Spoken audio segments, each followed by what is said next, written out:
Assalomu alaykum. Mening ismim Ko'charova Mohinur. Andijon viloyatining Paxtaobod tumanidan tashrif buyurdim.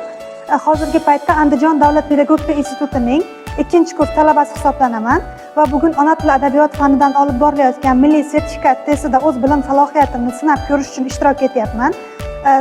Testni o'tish jarayoniga keladigan bo'lsak, hamma narsa juda shaffof tarzda amalga oshirilyapti. Nazoratchilar tomonidan har bitta insonning, o'sha talabgorning qilayotgan harakatlari sinchiklab tekshirilyapti va test savollari varaqalarida ham hech qanaqa muammolar yoki ta'minlash ishlarida ham hech qanaqa muammolar kuzatilmadi.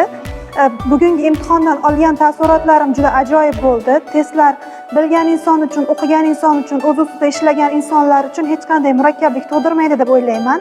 Essay mavzusida ham atroflicha yondashiladigan va juda yaxshi mavzuda yozish imkoniyati mavjud bo'lgan deb o'ylayman. Shu sababli ham test topshirayotganlarga va testdan chiqib natijasini kutayotgan barchaga eng yaxshi tilaklarimni tilab qolaman va sertifikatning eng yuqori darajasini olishlariga tilakdoshman. Omad tilayman.